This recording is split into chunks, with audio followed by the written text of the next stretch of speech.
Yahweh Shem Yahushua Barakatah for the brothers. Yahweh Shema is a thought by Hashem Yahushua for the sisters.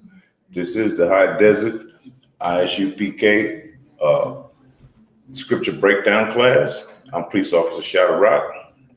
We're going back into what we went into previously on a topic called Why Did America Reject the Haitians? This is part two. This is part two because I did have a lot of information and I wanted to give y'all more on why did America reject the Haitians? Why did they let them stay underneath that bridge? Why didn't they come and protect them and get them to a safe place, understanding that they had a high magnitude earthquake that happened in their country? Okay, unbeknownst, and not unbeknownst, but not, nothing that is strange, or this is a natural occurrence in nature. Okay, why did America just let them stay underneath that bridge? Damn near let them give them a death sentence. Had not the ISUPK under the Commander General Yohana out of 125th Street, Harlem, New York, sent his priests down there, sent us down there to help these people, a lot of them would have probably perished and died in that situation, in that calamity. Okay, so what I'm going to do is I'm going to go to we're gonna pick it up Nehemiah. We're going to go to the book of Nehemiah, chapter 10 and verse 37. Okay. Bear with me. We're going to go.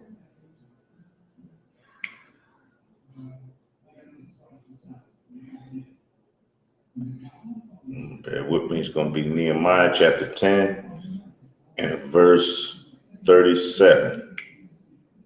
That's where we're going to go with this today. Okay.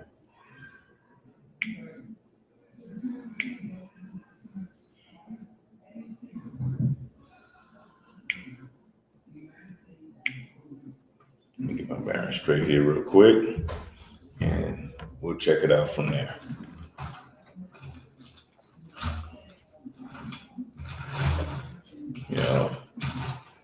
That was a big deal because, when you see a people that's destroyed, that's getting destroyed, and you call yourself America, and you call yourself a superpower, and you call yourself being able to help the misguided and the homeless and less fortunate, but you drop the ball on my Haitian brothers and sisters.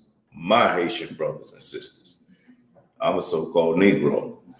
We are of the 12 tribes of Israel, Black, Hispanic, and Native Indians. Those is my brothers and sisters that you just disregarded. You didn't give them, you didn't even set nothing up for them in the beginning of their calamity. And during their calamity, you didn't give a damn. You didn't care. You cared more about the Afghanistani people than you did about the migrants that had a natural disaster and fell short and started seeking refuge along the Mexican border. Okay, you didn't give a damn about that. All right. So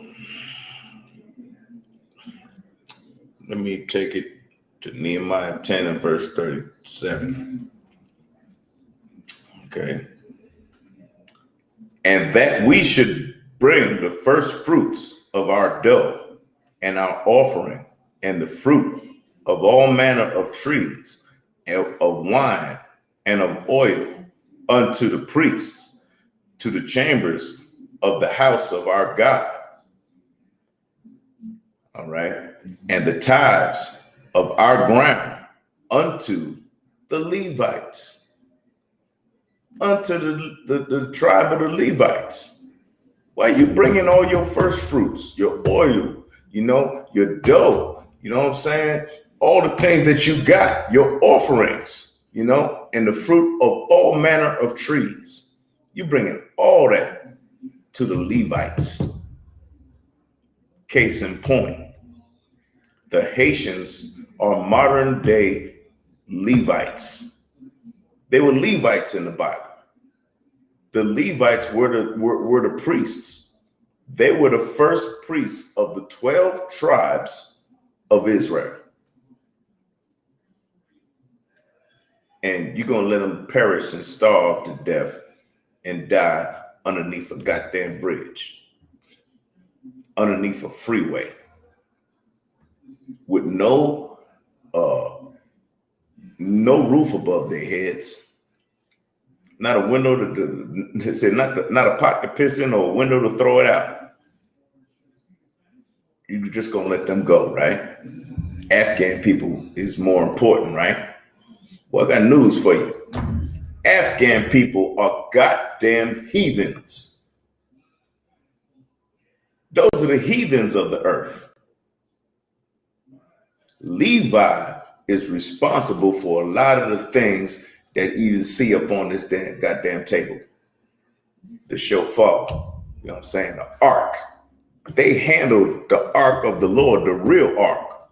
This is a replica, but they handled the real ark of the Lord. They handled the tabernacles. They took the tabernacle forth, bring it back, and took it down and set it up. Because the Lord commanded Moses to command them to take charge and take care of that goddamn ark, man. And then take care of the tabernacles. And then take care of the temple. The very temple of the Lord. The Levites were in charge of that. If you was from Judah, if you was from Ephraim, even though you the 12 tribe, if you was from Asher, if you was from Manasseh, if you was from Gad, or you was from Benjamin, you couldn't handle that. Although you was one of the 12 tribes, Levite was in charge of that. Thus saith the Lord. I don't know what everybody else is talking about. I don't know what they thinking about. All right. Thus saith the Lord, man. Understand, that was the people that America turned their back on. That's their ancestors. Levi is the father of all of them, according to the sons of Jacob. That's Yashra'Allah in the Hebrew, which actually means Israel. That's Israel. That's God's chosen people. I don't care how you think of them today. They are black people. You already know Haitians are black, huh? You already know that. Just looking at skin color, but we don't go by skin color in here. ISUPK, the Israelite School of Universal Practical Knowledge, does not go by skin color. All right. You can be dark as hell and still not be a Israelite. You can be dark as this phone and you ain't no Israelite. You're a goddamn African, or it's anybody else. It does not go, we do not go by skin color. We go by your genes. Your genealogy is written out in this book, the King James Version of the Bible. That's your genealogy. That's who you came from. Understand? That's why they were so meticulously recording that he begot him. Levi begot him, had a son, name was Moses. Moses' mom and Moses' dad. Understand? Name them. The names of his father. All right. The name of his mama. Christ. The whole lineage of Christ, our King, Yahushua in the Hebrew, is in here as well. And he from the tribe of Judah. He was a so-called Negro, like me, so-called Negro. Understand? They called us colored, black, African American, whatever. But we are Judites. Yahwadah in the Hebrew. Yahwadah. I'm from the tribe of Yahwadah. Ban Yahweh. I'm Shadrach. Ban Yahwadah, which means son of Judah. You understand? Know your truth, man. Research it. There are a lot of folks out here running around saying they don't like this, they don't like that, but they never did no research. So what they talking about is goddamn irrelevant. What they say is unnecessary and not called for. Because they ain't even picked up a book. They ain't never picked up a book and understood this or picked up the Bible. Nevertheless, they scared as hell to pick up the Bible because they know they ain't gonna understand. All right. So this verse right here, this is what it says. Verse 37, and read it over again. And we should bring the first fruits of our dough, of our offerings, and the fruit of all manner of trees, of wine and of oil, unto the priests. Bring your stuff to the priests, you know what I mean? To the chambers of the house of our God. That's a goddamn heavy position, man. You bringing all this stuff before the Lord's children, before the Lord's tribe, who commissioned them to take what you got, your first fruits, and do what's right with it. Do what the Lord commanded you to do as a priest. You know what I mean? Yeah, our Haitian brothers handled that way, way back in the day. I'm in Nehemiah, this is the Old Testament, in Nehemiah, all right? And the tithes, they took care of the tithes too, of our ground unto the Levites, that the same Levites might have the tithes in all the cities of our tillage. See? Let's go to 38. Let's go to verse 38. And the priest son of Aaron, by the way, Aaron was the spokesman for Moses, the famous Moses out the Bible. Aaron was his spokesman because Moses had a speech impediment. You understand? Aaron spoke for him. The Lord commissioned Aaron to do that. And his sons were handling the ark. Okay? He was a Levite as well, a Haitian. All right? The ones that you don't like, the ones that you segregate, the ones that you despise, the ones that you don't care, the ones that you look at their life as nothing. You're looking at God's people, man. You are way out of pocket. You're wrong. You're dead wrong. You know what I mean? Verse 38. This is Nehemiah 10 and 38. We started in 37. And the priest, the son of Aaron, shall be with the Levites. And when the Levites take tithes, and the Levites shall bring up the tithe shall bring up the tithe of the tithes unto the house of our God. Heavy as hell. To the chambers, okay? Into the treasure house. All right? Into the treasure house of the Lord. That's his treasure house, okay? For the children of Israel and the children of Levi, see, the children of Levi. That was, if you look back in Genesis, you'll find out that Levi was the son of Jacob, one of the sons. All right? He had 12 sons. Okay. And the priests shall be with the Levites. Okay, so like, let me go down here. Verse 39.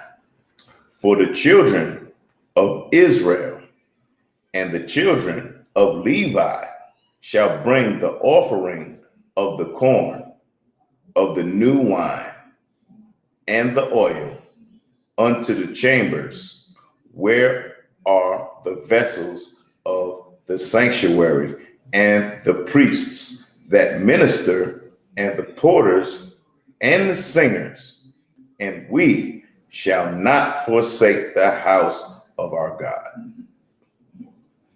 See, you have to do it that way. That's what the Lord commanded. He didn't ask for nothing different. He didn't ask for nothing different. He didn't ask for, not ask. He didn't command you to do anything else, but give it to the Levites. The Levites were the first priests of the house of Israel. Okay. Now we're gonna go to Isaiah, the book of Isaiah 66. Let's go to the book of Isaiah 66. And we're going to go to verse 15. See, these words were true. These words would be done. This is 15. For behold, the Lord will come with fire and with his chariots like a whirlwind. When the Lord comes here, he's coming here. His son, Christ, is coming here with the chariots. You're going to see the chariots in the sky. You're going to see them angels get off the chariot. You're going to see our King get off the chariot, Christ, Yahushua. The chariots is what you call UFOs. You scared to death of UFOs coming up the sky because you are our oppressor and you already know that you did evil. You caused the transatlantic slave trade. You cut all the treaties for the so-called Native Indians. You didn't live up to one treaty that you had with all the priests, not Salaki, all the chiefs of those tribes of the North American Indian. You broke every single goddamn treaty. Understand? You went into Haiti. Christopher Columbus went into Haiti and took all the resources. Understand? You had the transatlantic slave trade to put us in chains. My forefathers from my tribe, even my tribe. And you bring them here, made them cut sugar cane, made them pick cotton, made them do all kind of serve our work to you, and didn't give them no money, didn't give them a good, decent place to live, didn't give them decent clothes, kept them in chains, kept them in bondage. You raped, molested, understand? And you robbed all of our people, every single last one of the tribe of Israel. Understand? You did that. Understand? Our oppressor did that. Esau's son, the son of Esau. So he deserved the sword. He deserved this. And he's going to get nothing less than this. He's going to get this along mingled with fire. He's going to get this with fire. Understand? Because he deserves it. He's worthy of death. Okay. Let's see where we at. Let's go briefly to the book of John. And you don't understand that? Let's go to the book of John. Let's see if I can find John.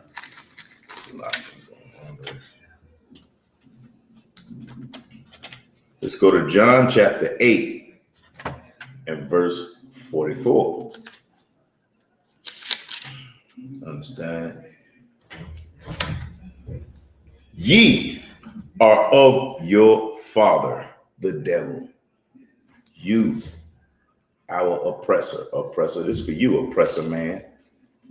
Ye are of your father, the devil, and the lusts of your father ye will do. You did all the lusts of your father. Understand? That's your bloodline. That's not of the children of Israel. Understand? He was a murderer. What? He was a murderer from the beginning. That's what the scripts say. He was a murderer from the beginning. He was bloodthirsty from the very beginning. I mean, and abode means lived, and and lived not in the truth. See, he didn't live in the truth. ISUPK, the Israelite School of Universal Practical Knowledge, under Commander General Yohana, is the home of the truth. But this here devil did not live in the truth. These devils don't live in the truth. These are the ones that shot George Floyd, killed Breonna Taylor, killed Philando Castile, killed Ahmaud Arbery, killed Rayshard Brooks, killed Akai Gurley, killed Mike Brown, killed Trayvon Martin, killed Sada Shakur, okay? Killed them. He abode not in the truth. He was a murderer from as soon as he got to get up and walk. He was a murderer from the beginning. Okay. Thus started the story of Cain. That's how far back that goes. That's Cain's bloodline. Okay. And abode not in the truth, because there is no truth in him. He ain't living the truth because there was no truth inside him from the gate. Okay. When he speaketh a lie. My Native Indian brothers, my so-called Native Indian brothers, so-called, give you respect, understand? My so-called Native Indians said that the white man speaketh with a forked tongue. Our oppressors speak with a forked tongue. It goes out three ways. He ain't got one tongue. He got three tongues. He speaks with a forked tongue, which means he lies. Simply, he lies. All right. When he speaketh a lie, he speaketh of his own. He speaks for his people, his bloodline. He's speaking that lie for the benefit of his people. Okay. For he is a liar. Say it right here. And the father of it. Not only is a liar, he's the father of lies. They cut deals. They did this. They did that. They speak lies. Okay. Long time ago, who was it? It was the president. The president, what was his name? Damn. Hold on. He was the one that played the sax and smoked a little weed and stuff. And y'all thought he was cool. Clinton. President Clinton. Hillary. Right? President Clinton was sitting at the White House and he had oral sex with this female. I forget her name. And when they asked him about it, he said, I didn't have sex with that woman. That was a goddamn technicality. Nigga, you know you had sex with her. You had oral sex with her. Okay? That was still sex. But he said he didn't have sex with her. You know? He was a liar, man. A liar from the beginning. He could have copped to it. He could have copped to it and told the truth. But instead, he said, I did not have sex. Your president at that time said he did not have sex with that woman. Then what you call it then? I mean, what you call it? For he is a liar and the father of it. And because I tell you the truth, ye believe me not, which you convinceth me of sin. So like, you believe me not. I'm going to stop right there. Okay. Okay, then I'll go down. Which of you convinceth me of sin? And if I say the truth, why do ye not believe me? He that is of God heareth God's word. Yea, ye therefore hear them not, because you are not of God. You don't hear it because you ain't of God. You don't hear that. You hear what you want to hear. You understand? I did not have sex with that woman. Wow.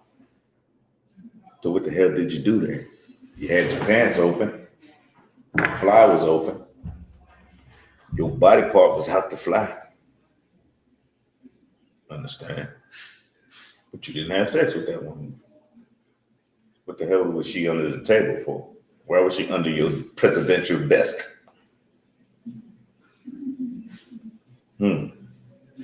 Why? All right.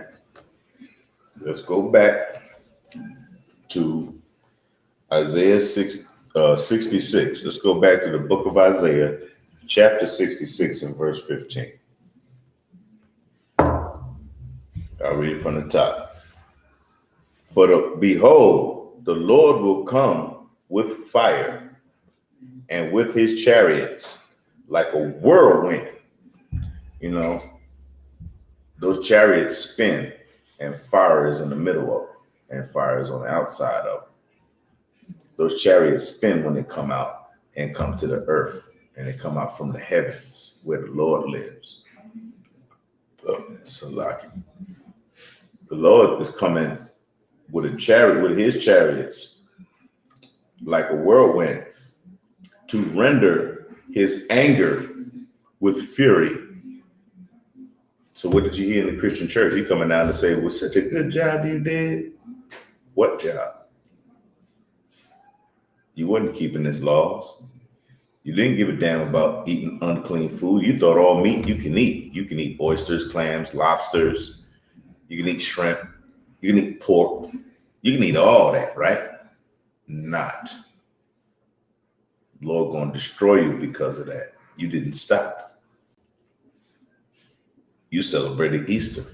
You celebrated Christmas. You celebrated Thanksgiving. You celebrated Mother's Day, Father's Day. You celebrated the 4th of July. Your birthday. You celebrated all that. The Lord is angry and furious because why didn't you keep his holy days? Where was you at Passover? I know where I was. Where was you at Passover? Where was you at the Feast of the First Fruits? Where was you at the Feast of Dedication, at Hanukkah? And did you know you had to pronounce it like that? Did you know to pronounce it like Hanukkah? No, because you didn't bother to even look up ancient Paleo Hebrew, the same language that this Bible was written in the beginning. Paleo Hebrew. No, where was you? You were too busy trying to be like America. That's what you was doing. You was asleep. So therefore, you'll probably die with America. I'm not saying you will. I don't know. Lord allow that all Israel be saved. The Lord want all Israel to be saved. He don't even care about the heathens. He want all of Israel to be saved. All right. So hopefully, I don't know what you got to do, but you got to do something quick and something serious. The Lord knows what, because he's going to give you that commandment. He's going to give you that edict of what you should do because you're too busy not following him. All shall perish. All shall perish for not following the laws, statutes, and commandments if they're Black, Hispanic, and so-called Native Indian. All will perish behind that.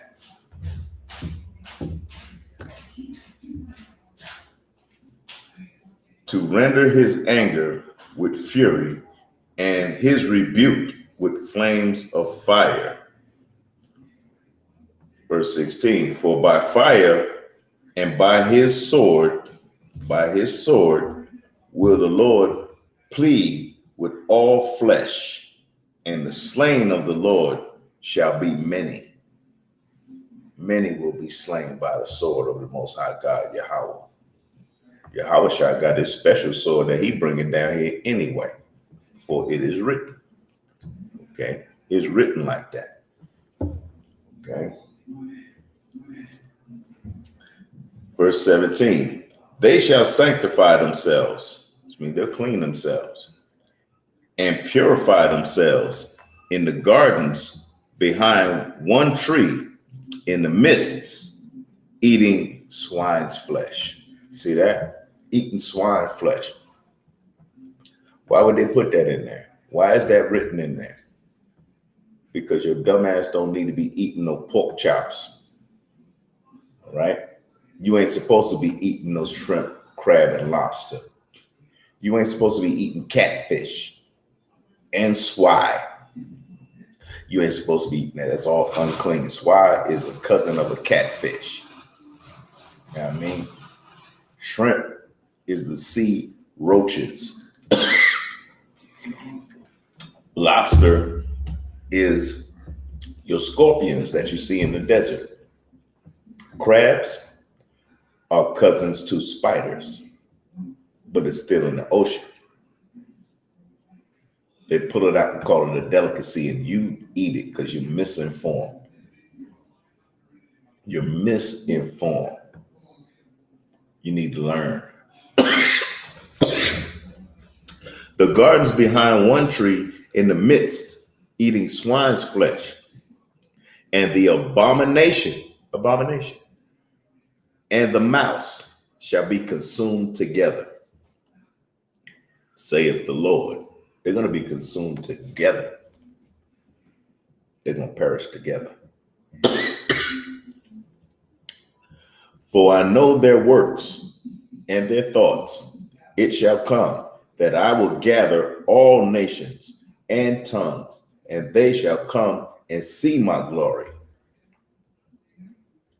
Back in verse, let's see. Back here in verse 16, it says, this is Isaiah 66. I'm just backtracking a little bit. Verse 66, chapter 66 and verse 16. For by fire and by his sword will the Lord plead with all flesh. Wow. You know, you're going to be thinking that the Lord is pleading. Please don't do this to the children of Israel. Please don't kill them again and again and again like you've been doing all these hundreds of years and centuries. You've been killing my people. Well, the Lord ain't pleading with you like that. The Lord is pleading you with this. He's cutting your insides out now. He's disemboweling you now. He's beheading you now. That's how the Lord pleads. Lord ain't no sucker. He ain't no punk. He ain't no poo-putt. You know what I mean? He is the power of the whole universe, man. And he's coming to plead for his children, the children of Israel. For the Lord said that that's his portion. So you've been messing with the Lord's portion, thinking you're going to get away with what you're doing. Okay? I think not. Because it's not written in scripture that you're going to get away with a damn thing when it comes to the Most High God. Okay? You're going to pay for what you did. Our oppressor is coming.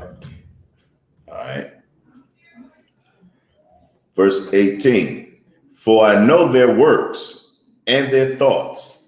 It shall come that I will gather all nations and tongues, and they shall come and see my glory. Verse 19. And I will set a sign among them, and I will send those that escape of them unto the nations, to Tarshish, Pul, and Lud, that draw the bow, to Tubal and Javan, to the isles afar off, that have not heard my fame, neither have they seen my glory, and they shall declare my glory among the Gentiles. And they shall bring your brethren for an offering unto the Lord out of all the nations upon horses and in chariots and in litters and upon mules and upon swift beasts to my holy mountain Jerusalem, saith the Lord, as the children of Israel bring an offering in a clean vessel into the house of the Lord. And I will also take them for priests and for Levites, saith the Lord. See, that's going to happen. That's going to happen. Understand? That's going to happen for our people. For Israel's sake. For our sakes, man. We need that. We ain't tripping on your stimulus check. Give up my portion. Give the whole portion up that you stole. Understand? You're going to be put in chains. Understand? Let's go to Isaiah chapter 14 and verse 21. Isaiah chapter 14 and verse 21. Prepare slaughter for his children, for our oppressors' children. Understand? And when you're a man, you have children. You understand? Prepare slaughter for them kids. So you prepare slaughter for all of the ones that walk the earth right now. Right now. Prepare slaughter for you. You deserve it. Oh, I know you didn't have no slaves. I already know you didn't have no slaves. The Lord know that. But guess what? Your daddy did. Your great-great-great-granddaddy did. Your great-great-great-great-great-grandmama was also a racist. Understand? They did. They persecuted us. So the book of Isaiah chapter 14 verse 21 says, prepare slaughter for his children, for the iniquity of their fathers. Okay? That they do not rise, nor possess the land, nor fill the face of the world with cities. So that means you ain't coming back. You're going to die. You're not coming back. You ain't coming back. You're going to die for the sins of your fathers. Okay? Verse 22, for I will rise up against them, saith the Lord of hosts. When it say the Lord of hosts, that's the Lord of armies. Hosts are armies. You got the army right here sitting in front of you. Okay? And all my brothers and sisters, the entire ISUPK is the Lord's army. You understand? We don't play around. You understand? We don't kill people, but we're ready for when Christ returns, from our King, that we follow what he says and what he wants us to do. And this says, prepare slaughter for his children, for the iniquities of their father. Okay? For I will rise up against them, that's verse 22, saith the Lord of hosts, and cut off from Babylon. This is the daughter of Babylon anyway. America is the daughter of Babylon, the daughter of confusion. Babylon means confusion. The Tower of Babel, the Tower of Babylon. You're babbling on. You're confused. Okay? That's why the Lord broke up the languages when man was trying to build up a tower, the Tower of Babylon, under the king Nimrod, who was a heathen, an African. But the Lord didn't let that tower go up, because we were one time in the earth, we all were speaking the one language. Babylon is confusing. The Lord confused the languages. America is confused. They don't know whether they want to be a man or a woman. They let the kids decide. Kids born, with a rod, and all of a sudden he want to be a girl. The girl is born with a box, and she want to be a man. Confusing. You confused. The Lord gave you what he gave you, and that's how he wanted you to live, but you want to go contrary to the Lord. Babylon is contrary to the Lord. It's against God. America is against God. All right? For I will rise up against them, saith the Lord, and cut off from Babylon the name and remnant and son and nephew, saith the Lord.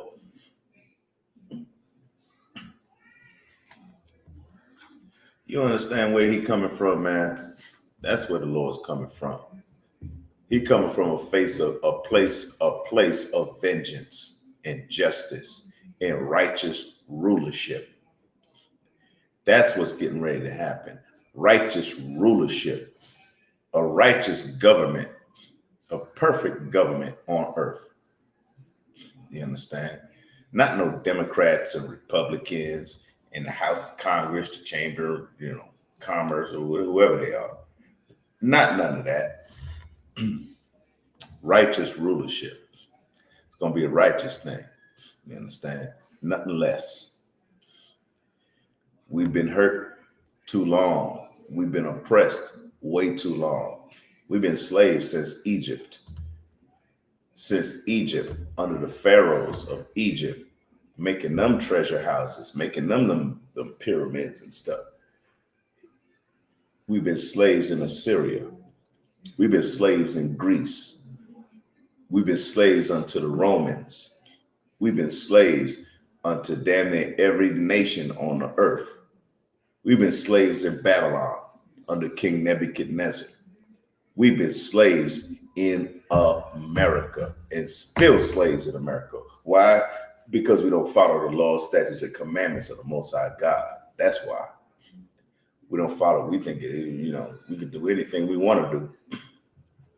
With all that doing, we stayed slaves. You continue to have a master over you, persecuting you, oppressing you, taking advantage of you, robbing you, raping you, molesting you, murdering you.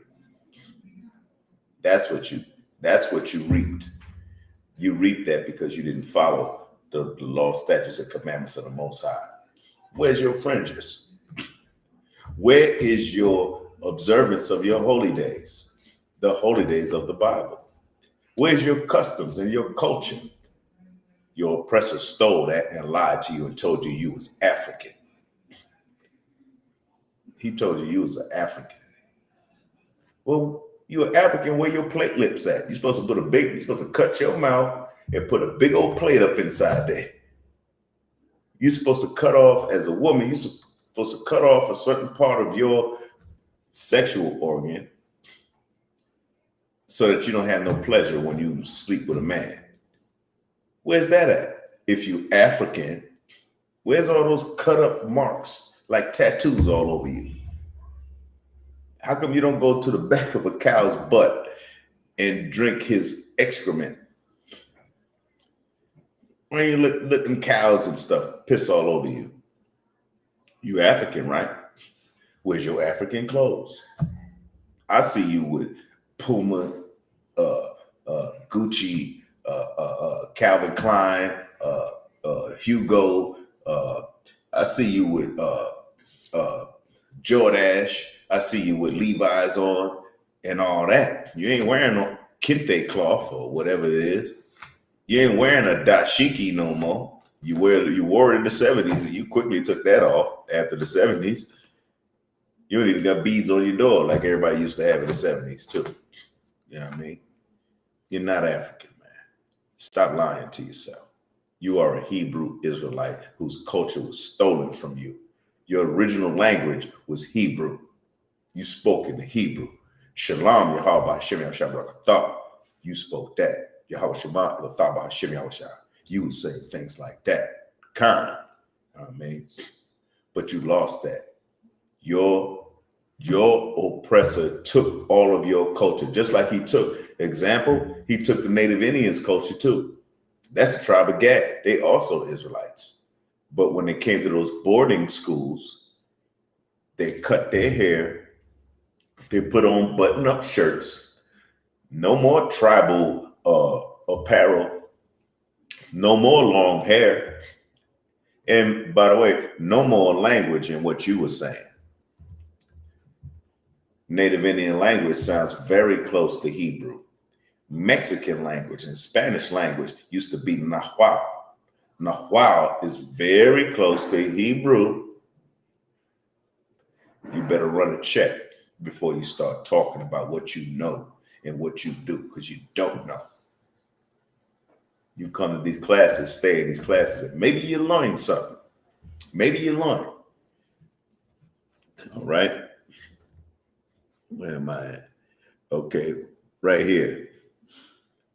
As the children, this is verse, I'm in verse 20 at the end, the latter part of 20. Bring an offering in a clean vessel unto the Lord.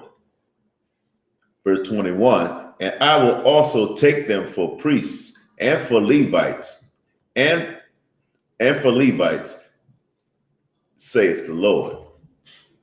Okay. Then the Lord will, when you do these things, the Lord will accept you.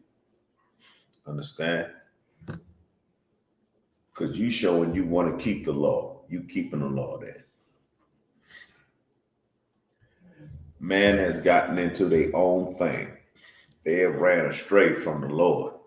Our forefathers, speaking strictly about our forefathers. The rest of the heathens, they can burn the hell up as far as I'm concerned. They can burn up. You understand? They took advantage of my people. For that, they got to pay. Okay? The Lord say you got to pay, man. You took advantage. Okay. So let's go to the book of Jeremiah. And we're going to go to the 33rd chapter. Jeremiah 33. Okay. And we're going to go to verse 21. Jeremiah 33, verse 21.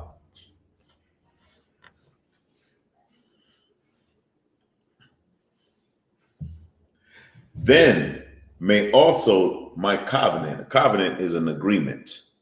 That's the agreement. The Lord had a covenant with Abraham, Isaac, and Jacob, and the children of Israel. His covenant, his agreement that he still has to this day with us. You understand? Because he made it with our forefather Abraham, our forefather Isaac, our forefather Jacob. Okay. Okay. May also my covenant be broken with David, my servant, that he should not have a son reign upon his throne, and with the Levites, the priests, my ministers. These were the ministers of the Lord. Okay. That covenant is still there. It's saying if that covenant was broken. Okay.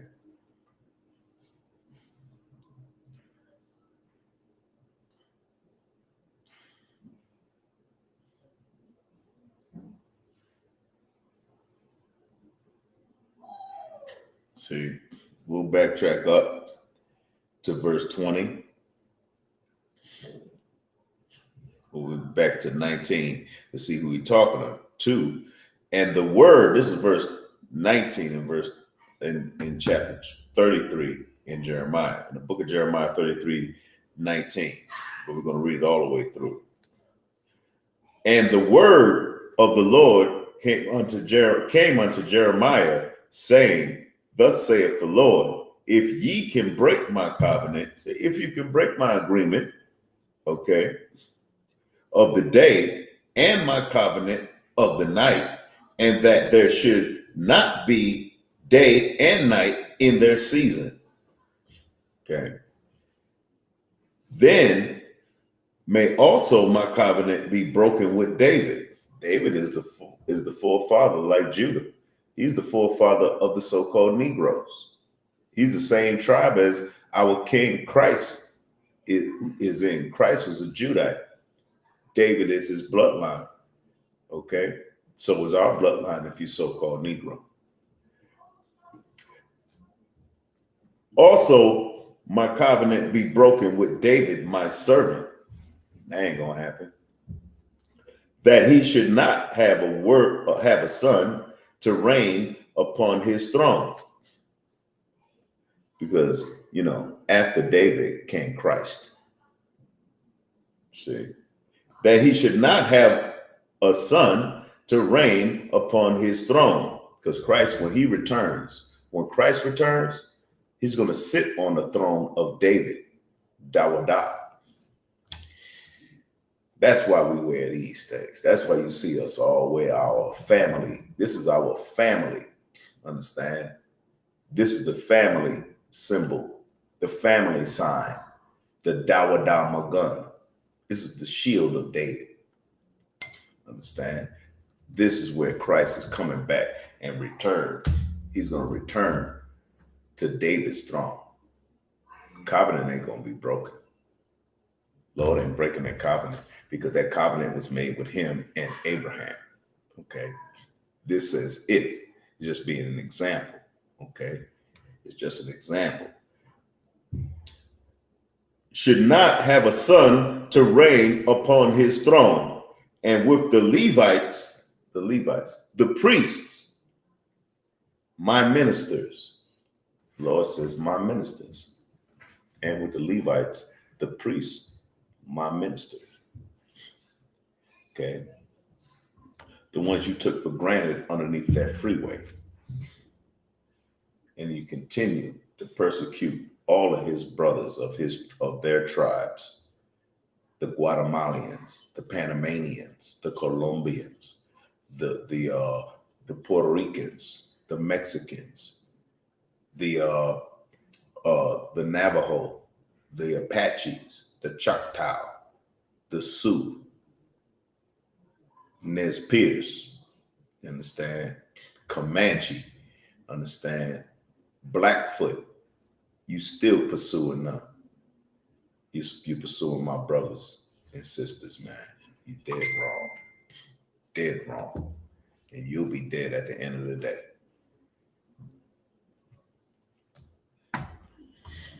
Okay. Let's go to the book of Ezekiel. The book of Ezekiel 49, 49th chapter. Salaki, not 49. I'm tripping. 43rd chapter. Ezekiel 43 and verse 19. Let's go to Ezekiel 43 and verse 19.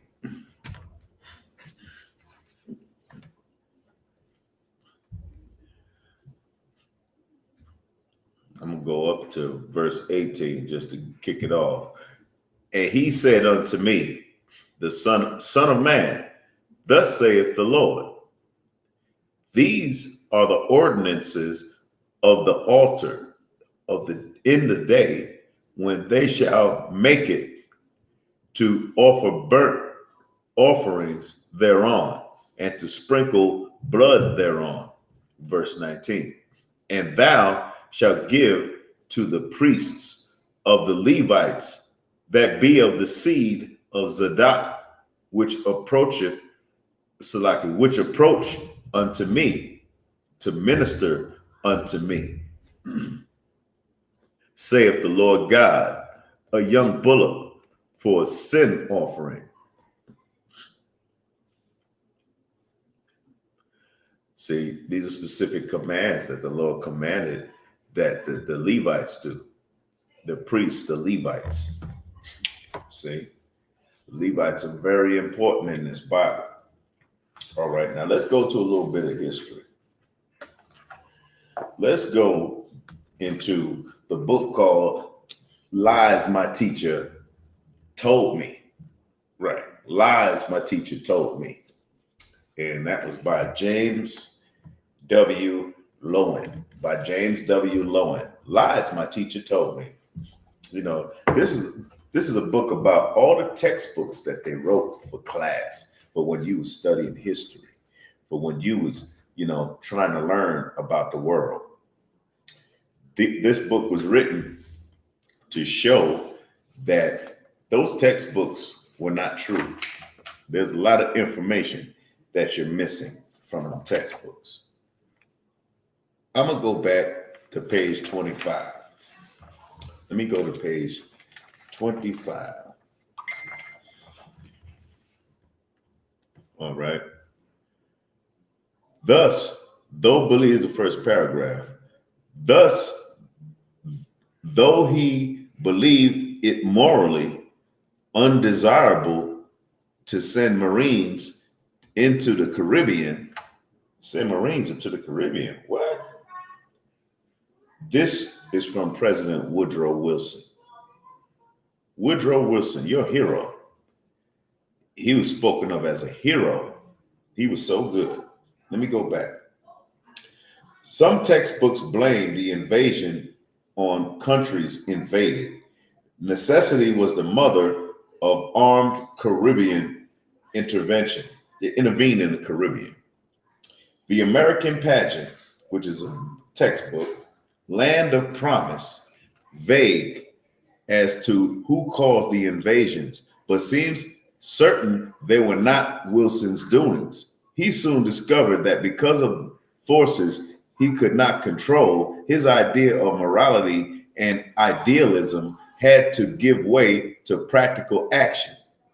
Promise goes on to assert Wilson's innocence. They're asserting his innocence, right? Though he believed it morally undesirable to send Marines into the Caribbean, he saw no way to avoid it. This passage is sheer intervention. That passage that they wrote right there is sheer invention. Invention, not intervention. Invention. They made it up. They made that up. Unlike his secretary of the Navy, who later complained that Wilson forced me to do in Haiti was a bitter pill for me. No documentary evidence suggests that Wilson suffered any qualms about dispatching troops to the Caribbean. He wanted to dispatch them troops to the Caribbean. Okay. All 12 of the textbooks I surveyed mention Wilson's 1914 invasion of Mexico. Now you got the other tribe of Israel. You got the Levites in Haiti. Now you got the Issacharites in Mexico. Okay. But they posit that the interventions were not Wilson's fault. See, it wasn't his fault. President Wilson was urged to send military forces into Mexico to protect American investments and to restore law and order, according to the triumph of the American nation, whose authors emphasize that the president at first chose not to intervene. But as the months passed, even President Wilson began to lose patience. Walter Carp has shown that his version contradicts the facts. The invasion was Wilson's idea, Woodrow Wilson's idea. Okay? The invasion was Wilson's idea from the start. You know what I mean? It outraged Congress as well as the American people. According to Carp, Wilson's intervention was so outrageous that leaders of both sides of Mexico's ongoing civil war demanded that the U.S. forces leave. The pressure of public opinion in the United States and around the world finally influenced Wilson to recall the troops. See, so that's your hero. That's your American hero, as written in the textbooks. That's your American hero. Well, another president wanted to build a wall. Oh, was that Donald Trump? They wanted to build a wall. They still got them in. They still got the children and the families in these goddamn concentration camps along the Mexican border. You know what I mean? Still got them there. Trump is out of office. Textbook authors commonly use another device when describing our Mexican adventures. They identify Wilson as ordering our forces to withdraw, but nobody is specified as having ordered them in. Imparting information in a passive voice helps to insulate historical figures from their own unheroic or unethical deeds. He wasn't no damn hero. Unethical, unheroic. You understand? But if you just looking at, studying history in the textbooks is not telling you that. They put a good face on him. Some books go beyond omitting, which means taking out the actor and leave out the act itself. Half of the 12 textbooks do not even mention Wilson's takeover of Haiti. They don't even mention that Woodrow Wilson took over Haiti.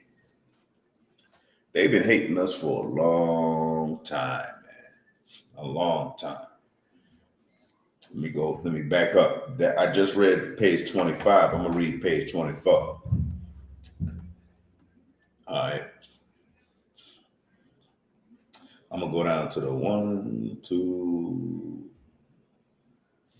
3, 4. Okay. I'm going to go down to the fourth paragraph on page 24. Wilson's invasion of Latin America are better known than his Russian adventure. Textbooks do cover some of them, and it is fascinating to watch textbook authors attempt to justify these episodes. They're trying to make him a hero. Any accurate portrayal of the invasion could not possibly show Wilson or the United States in a favorable light. With hindsight, we know that Wilson's interactions in Cuba, the Dominican Republic, 2 other tribes of Israel, Haiti, and Nicaragua, set the stage for the dictators Batista, Trujillo, Duvaliers, and Somazas, whose legacies still reverberate. See, he set the stage to put these dictators in place in our in Latin America. You know, that's why Cuba got all the things going on with them. You know, the Dominican Republic and all of them got things going on with them because Wilson set the stage for them to get in power. These men to get in power. These communist men. Okay, these dictators, these tyrants. Even in the 1910s, most of the invasions were unpopular in this country and provoked a torrent of criticism abroad. By the mid-1920s, Wilson's successors reversed his policies in Latin America. The authors of history textbooks know this for a chapter or 2 after Wilson, they lawed our good neighbor policy. Good neighbors. Yeah, you're a good neighbor, all right. The renunciation of force in Latin America by President Coolidge and Hoover, which was extended by Franklin D. Roosevelt. They had to reverse that. Okay. Textbooks might, but don't. called Wilson's Latin American actions bad neighbor policy. Okay. By comparison, instead, faced with unpleasantries, textbooks wriggle to get the hero off the hook. They wriggle to get Wilson off the hook. Let him stay a hero. Let him be, that hero that we all know and love, the president. Right? Man, there's a lot of lies that we got to come to grips with, man. We Israelites, we have to come to grips with these lies, man, because they're lies. I'd rather live in the truth than die by a lie. Okay?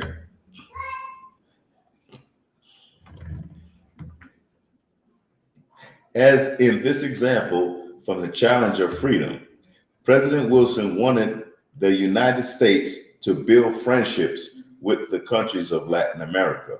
However, he found this difficult. Some textbooks blame the invasions on the countries invaded. Necessity was the mother of armed Caribbean intervention. Necessity.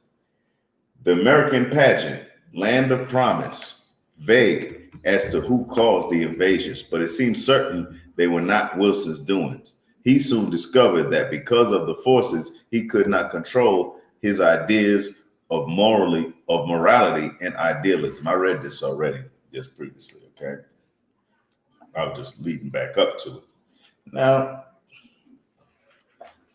let's go over here. Let's see. Page 26. During the first 2 decades of this century, the United States effectively made colonies, see, that colonialism, colonies of Nicaragua, Cuba, the Dominican Republic, Haiti, and several other countries. Wilson's reaction to the Russian Revolution solidified the alignment of the United States with Europe's colonial powers, colony. All right. His was the first administration to be obsessed with the specter of communism abroad and at home. Wilson was blunt about it in Billings, Montana, stumping the West to seek support for the League of Nations. He warned, there are apostles of Lenin, and Lenin, that's Russian, in our midst. I cannot imagine what it means to be an apostle of Lenin. It means to be an apostle of the night, of chaos, of disorder. Even after the white Russian alternative collapsed, Wilson refused to extend diplomatic recognition to the Soviet Union. He participated in borrowing Russia from the peace negotiations after World War I and helped oust Bela Kun, the communist leader who had risen to power in Hungary. Wilson's sentiment for self-determination and democracy never had a chance against his 3 bedrock isms: colonialism, racism, and anti-communism. Young Ho Chi Minh appealed to Woodrow Wilson at Versailles for self-determination for Vietnam, but Ho had all 3 strikes against him. Wilson refused to listen, and France retained control of Indochina. Seems that Wilson regarded self-determination as all right for, say, Belgium, but not for Latin America or Southeast Asia. So he gonna let the children of Esau get the self-determination, but he ain't gonna let the children of Israel or those Southeast Asians get self-determination.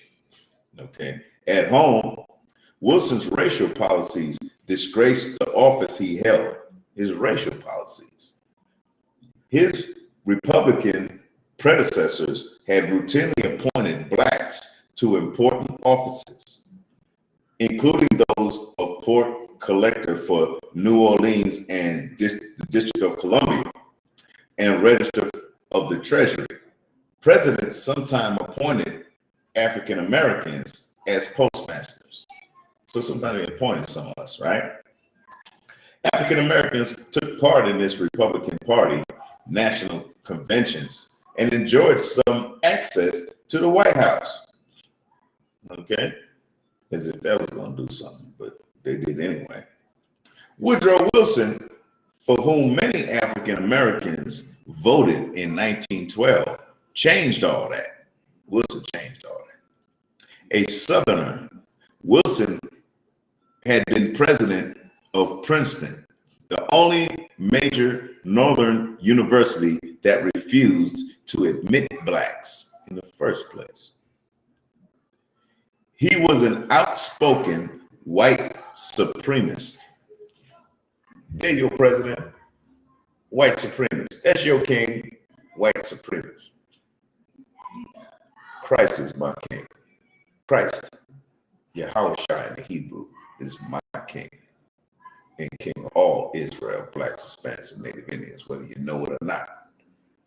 Not no goddamn white supremacist who turned around the privileges of so-called African Americans.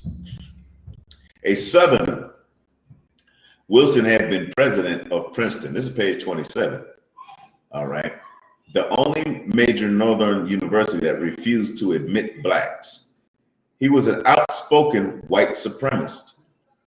His wife often worse and told darky stories. His wife was telling darky stories. That's the mother of the Karens right there.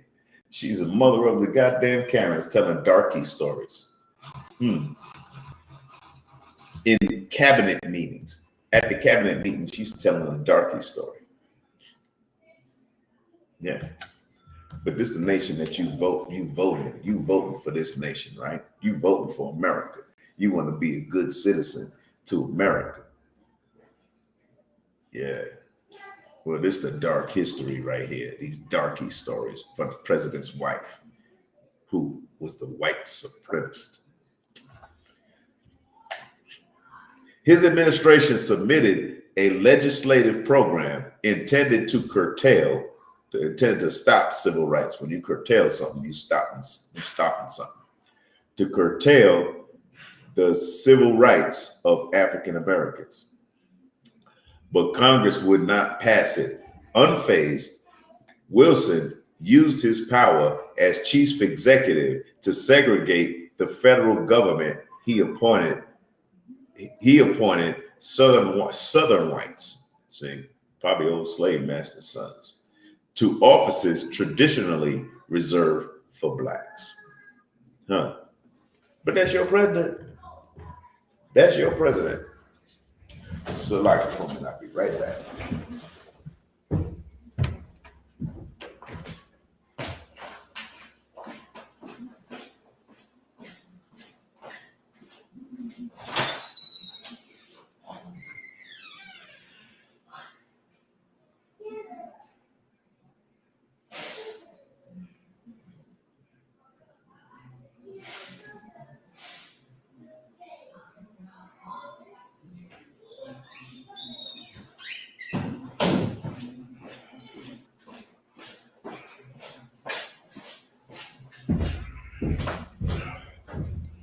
All right. So they used to have those black offices and all that in the White House, reserved places for blacks, but instead, Wilson got rid of all of that. Okay. Unfazed. Okay, I already read that. He appointed Southern whites to offices traditionally reserved for blacks. Wilson personally vetoed a clause on racial equality in the covenant of the League of Nations. He vetoed it himself. He vetoed the bill. You know, Congress can pass something. They can pass a law, but the president has the power to veto that law, to stop that law from passing. Wilson personally vetoed the clause on racial equality. in the Covenant of the League of Nations. The one occasion on which Wilson met with African American leaders in the White House ended in a fiasco. It ended in a fiasco, okay? As the president virtually threw the visitors out of his office. Virtually threw them out the office. Damn, he probably pushed them, threw them out the goddamn office. It ended in a fiasco. That's how much they care about you. Like Ice Cube, the rapper Ice Cube used to say, here's what they think about you. Here's what they think about you. But no, you refuse because you want to join America. You want everybody to join together and sing Kumbaya. Nah. Virtually threw the visitors out of his office. Wilson's legacy was extensive. He effectively closed the Democratic Party to African Americans for another 2 decades. Damn, another 20 years. And parts of the federal government remained segregated into the 1950s and beyond. That's why it's good to know your history, man. Know the history. Know history, period. All right, we're gonna hold Ezekiel 43 and verse 19.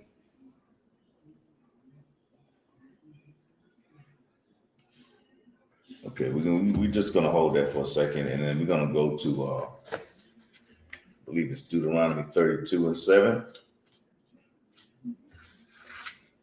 We're gonna go because everything is in this Bible. Everything is in this Bible, man.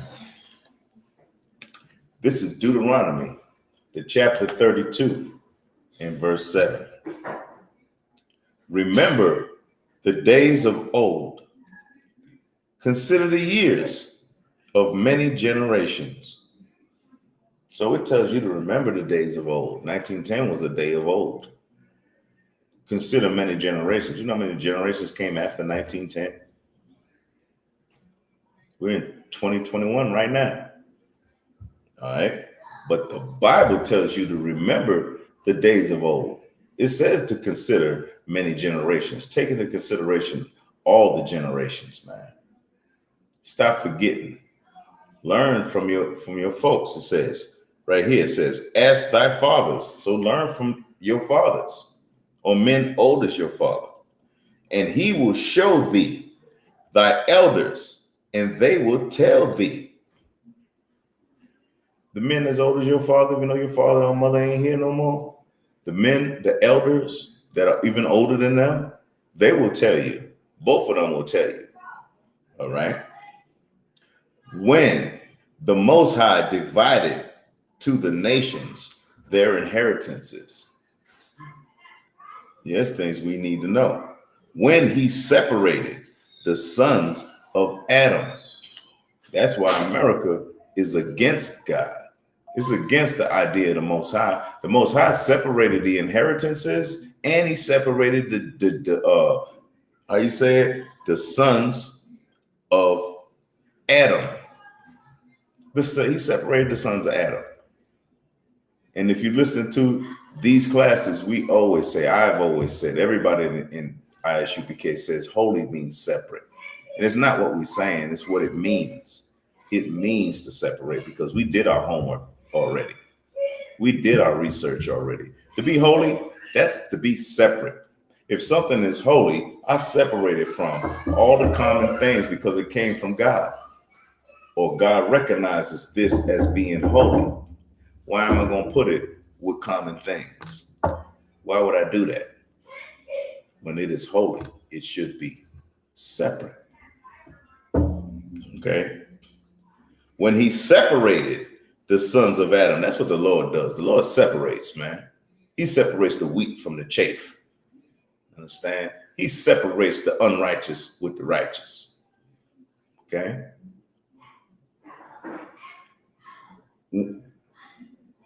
He set the bounds of the people, the boundaries of the people, according to the number of the children of Israel. According to the number of us, he separated the bounds of the people because we're his inheritance. Blacks, Hispanics, and Native Indians is the Lord's portion, his inheritance, man, his people, his beloved. Okay. Not what you see going around in America and society. You want to be a society person? Go ahead. Yeah. I'm going to live and do what the Lord says to do. We're going to live and do what the Lord says to do. Okay. Verse 9, for the Lord's portion is his people. Jacob is the lot of his inheritance. Jacob's the father of the 12 tribes of Israel. Jacob was the one that had the 12 sons that went into Egypt and became a great and mighty nation. Jacob. That's what the Lord says. Go and read Deuteronomy 32, chapter 32, verse 7 to 9. All right. So that's that. Let's get back to this book that I have been reading. Okay.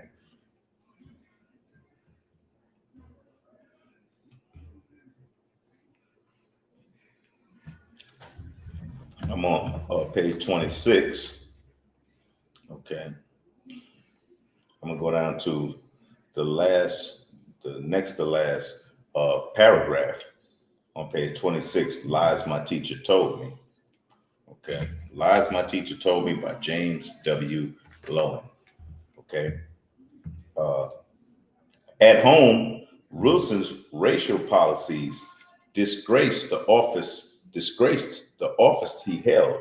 His Republican predecessors had routinely appointed blacks to important offices, okay, including those of port collector for New Orleans and District of Columbia and Register of the Treasury. Presidents sometimes appointed African Americans as postmasters, particularly in southern towns with large black populations. Okay. African Americans took part in the Republican Party's national convention and enjoyed some access to the White House. Woodrow Wilson, for whom many African Americans voted in 1912. So we went back. So I'm going backwards in this a little bit, but I read that forward. Okay. So now I'm going backwards to page 25 as well. Okay.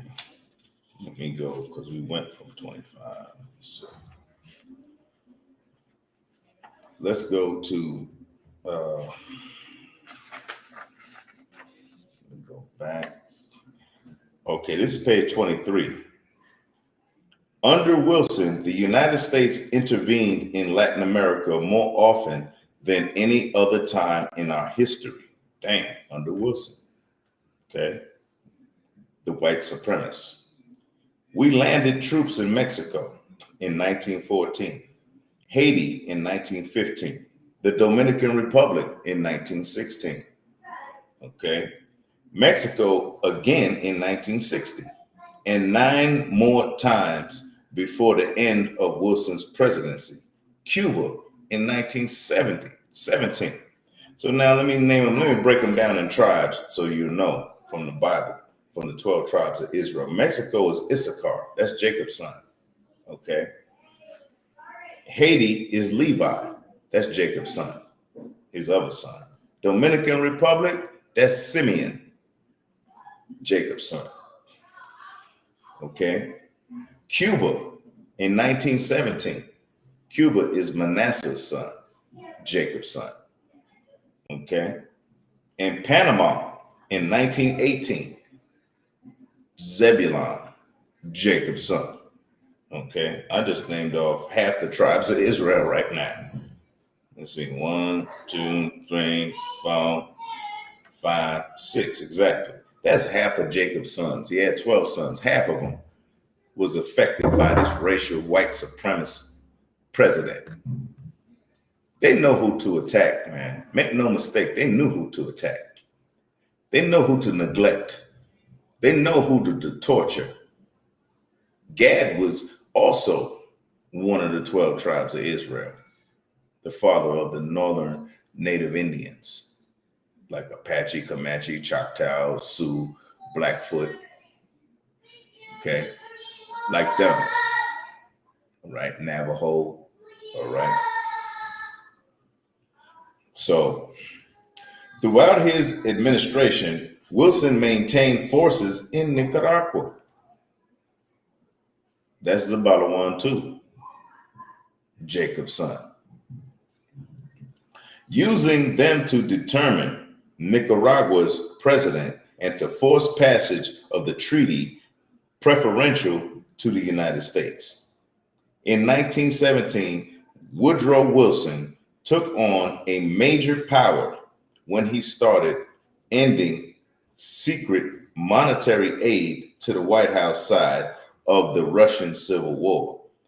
In the summer of 1918, he authorized a naval blockage to the Soviet Union and sent expeditionary forces to Murmansk, Archangel, and Vladivostok to help overthrow the Russian Revolution. See, he done did some whole lot of stuff. All right. This is one that you think is a hero, that the textbooks didn't tell you, that they omitted out and squirmed away from it. All right. They didn't tell you that he was a goddamn devil. Okay.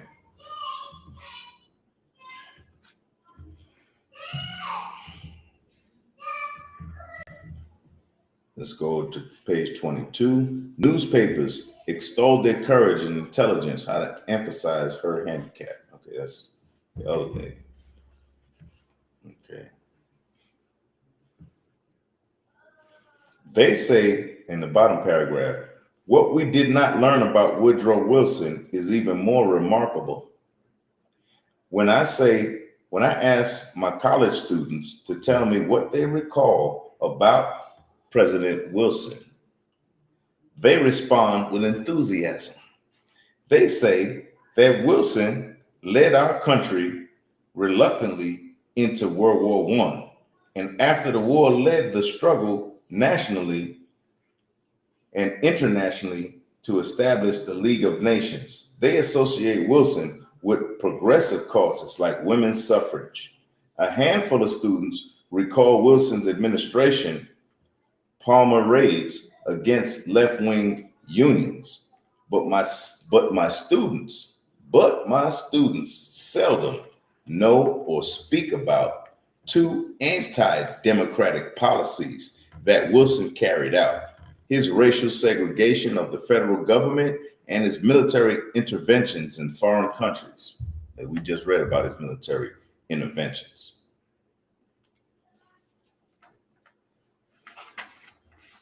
All right.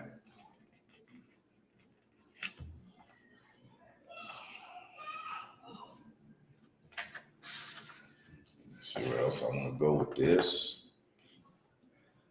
Let's go to page 50 and 51. Or maybe we'll go to 43.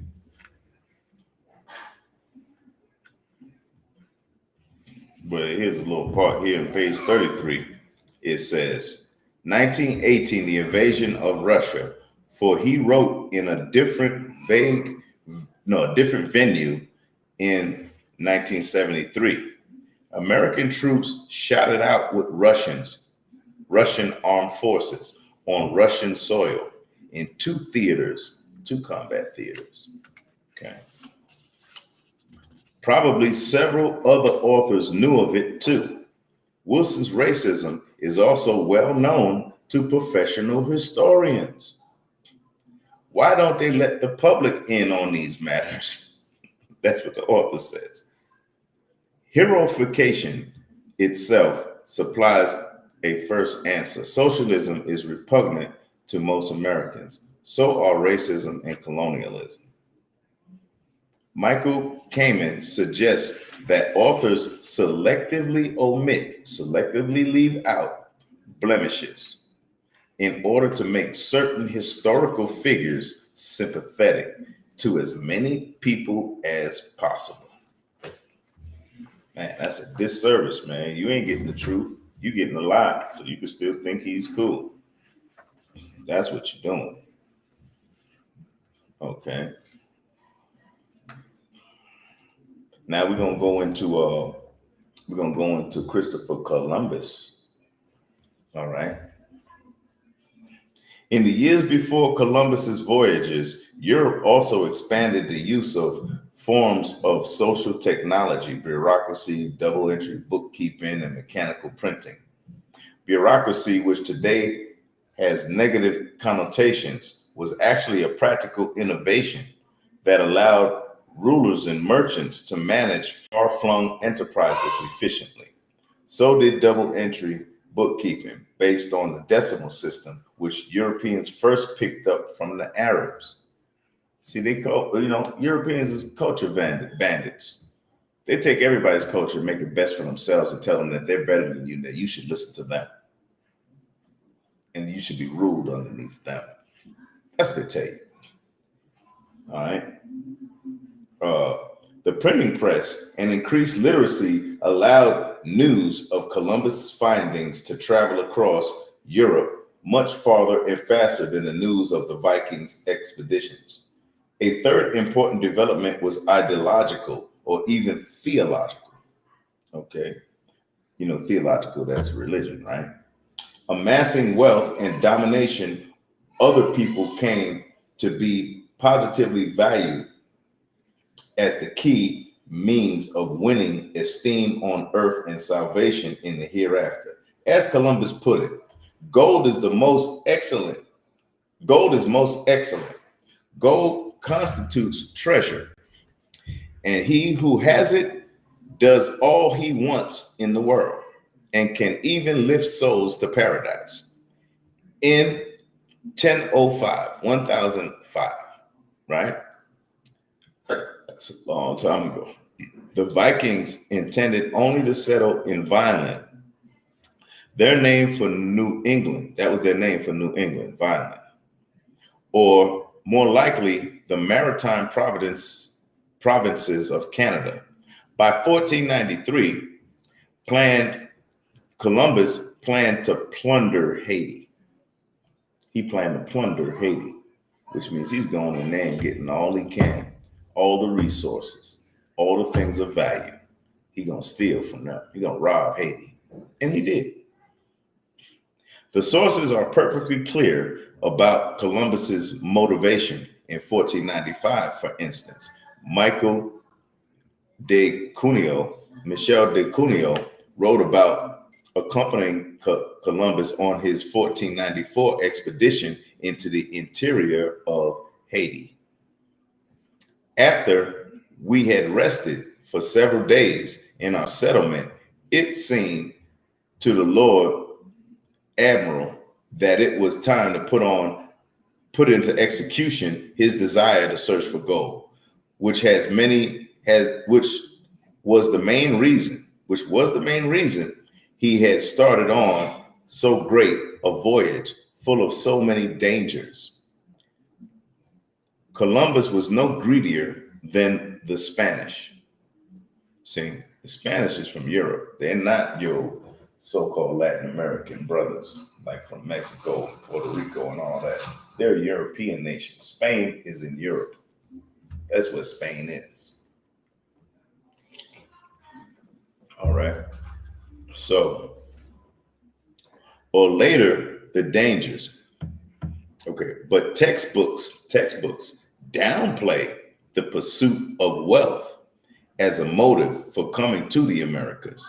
When they describe Columbus and later explorers and colonists, even the pilgrims left Europe partly to make money.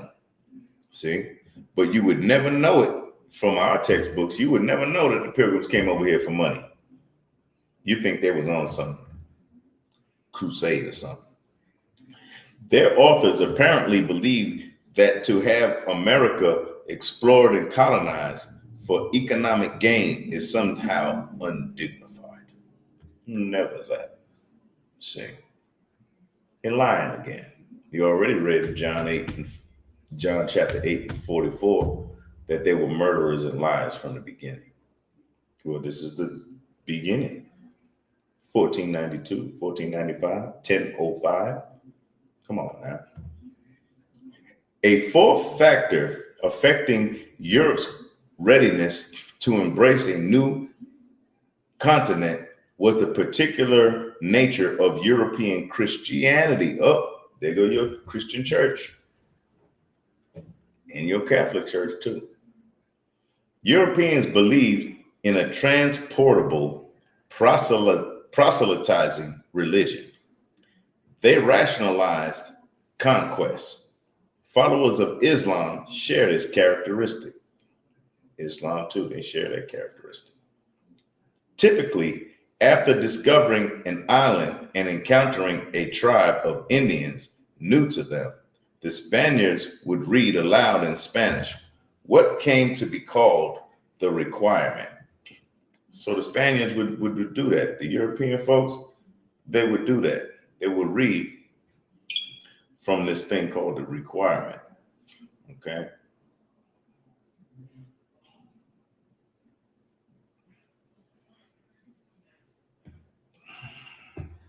All right. So here is one version of the requirement. Wow. One version right here. I implore you to recognize the church as a lady and in the name of the Pope. See? Take the king as Lord of this land and obey his mandates. So they're just giving you a king. They're making you have a king. They're making you have a king. If you do not do it, see, this is part of the requirement. If you do not do it, I tell you that with the help of God, really, I will enter powerfully against you all. It says against you all. Wow.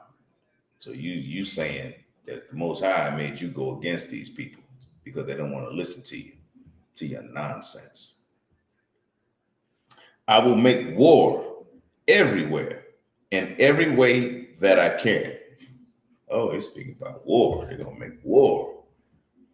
So if you don't let him in, he's going to fight you just to get in. Okay? If you don't recognize his king as your king. And isn't that how they did it? They did it in the Bible the same way, trying to make one people, trying to make the Israelites forget their laws and follow the king's laws from a heathen nation. Well, these heathens doing it again. Okay. I will make war everywhere in every way that I can. I will subject you to the yoke and obedience to the church. You got mega churches all over the place around, don't you? They're doing the same thing. And obedience to the church and to his majesty and to the king. I will take your women and children and make them slaves. Ain't nothing new under the sun, man. Ain't nothing new. Make them slaves. Wow. You're a dirty bastard. Okay. The deaths and injuries that you will receive from here on will be your own fault. So I'm just going to blame it all on you. Because I'm a wicked bastard. I'm just going to blame it all on you. From here on will be your own fault, and not that of his majesty, nor of the gentlemen that accompany me. Wow. That is ridiculously wicked. Just ridiculous. Wicked as hell. Subjecting you to his will. Forcing you, making war with you. Doing all those things and taking your children and your women as slaves. That's the requirement. All right. Having thus sacrificed, so that part is over, but having thus sacrificed their their consciences by offering the Indians a chance to convert to Christianity, the Spaniards then felt free to do whatever they wanted with the people they had just discovered. A fifth development that caused Europe's reaction to Columbus's reports about Haiti to differ radically from reactions to earlier expeditions was Europe's recent success in taking over and exploiting various island societies. On Malta, Sardinia, the Canary Islands, and later on in Ireland, Europeans learned that conquest of this sort was a route to wealth. That was their route to wealth. They learned that. In addition, new and more deadly forms of smallpox and bubonic plague had arisen in Europe. The Lord was plaguing them back then. They ain't learned nothing from the plagues. Okay.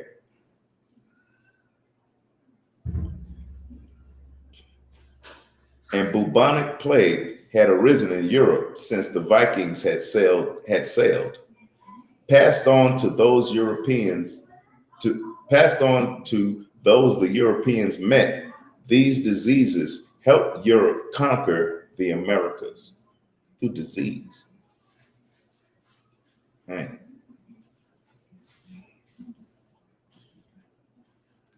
And later, the islands of the Pacific. Except for one paragraph on disease in the American Pageant, which is a textbook that you get in high school, not one of the 12 textbooks mentioned either of these factors as contributing to European world dominance. You didn't know they dominated by disease, did you? You didn't know they dominated through religious conviction. Through forced religion, forcing you to take on the king's religion. You didn't know that. All right. Why don't textbooks mention arms as a facilitator of exploration and domination? Arms like guns and knives and cannons, that was part of it too. Why don't they treat any of the foregoing factors? If crude factors such as military power or religious sanctioned greed, military power or religious sanctioned greed are perceived as reflecting badly on us, who exactly is us? That's what the author's saying. Who are the textbooks written for and by? Plainly, descendants of the Europeans. That's what these textbooks were written for. That's why you heard it, like back in the day, I heard in some movies used to say, and they said it, like the SAT tests and those tests that you get into to go into college and all that, they are culturally biased. They're biased. In other words, they aim and cater to the European people. That's why these textbooks got lies in them, man. That's why it's important to do your research. Lies my teacher told me. Lies my teacher told me, by James W. Lowen. All right. High school students don't usually think about the rise of Europe to world domination. They don't think about that. It is rarely presented as a question. It seems natural, a given, not something that needs to be explained. Everything needs explanation, man. But they feel it don't have to be explained. All right.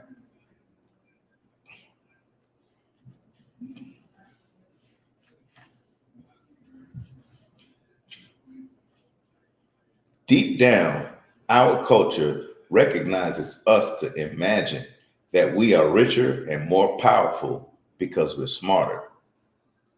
But I don't think smart equates to diseases. I don't think smart equates to uh, guns. I don't think smart equates to that. Guns and disease equals smart. In what dictionary you found that? What rationale are you using to justify that?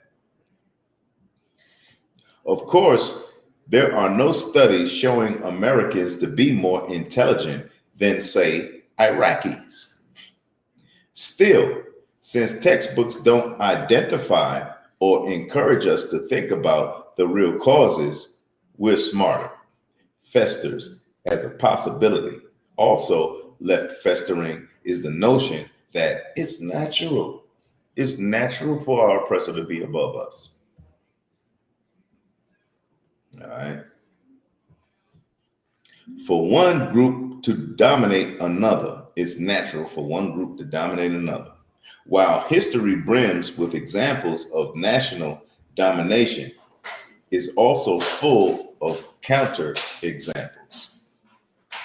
The contact between Norse and Indians around 1000 AD, for example, though most unfriendly, was not marked by domination.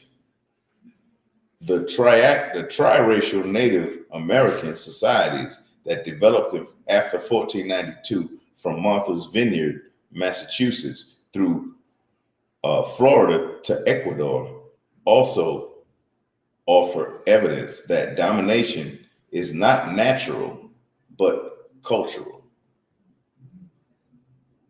See? The way American history textbooks treat Columbus reinforces the tendency not to think about the process of domination. The traditional picture of Columbus landing on the American shore shows him dominating immediately. And this is based on fact. Columbus claimed everything he saw off the boat. He ain't got off the boat yet. I got that. That's mine. That's mine. That's mine. That's mine. He ain't got off the goddamn boat yet. Man. When textbooks celebrate this process, they imply that taking the land and dominating the Indians was inevitable. It had to happen, if not natural. You know, that natural, inevitable stuff, man. That's crazy. All right. So these are the things that we need to look at. These are the things that we need to study and to how would you say it? Research.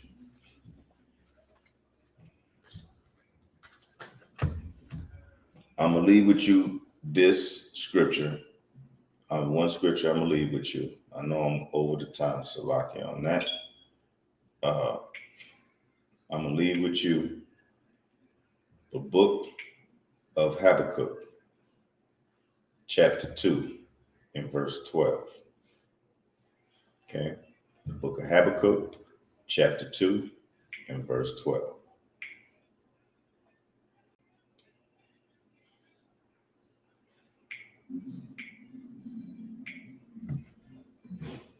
Woe. Woe means destruction. Woe to him that buildeth a town with blood and establish a city by iniquity. Woe unto him. Destruction unto him. Okay? You built the city on blood and iniquity. That's the message to our oppressors, because our oppressors did that along with Columbus. All right? And with that, I'm going to say shalom.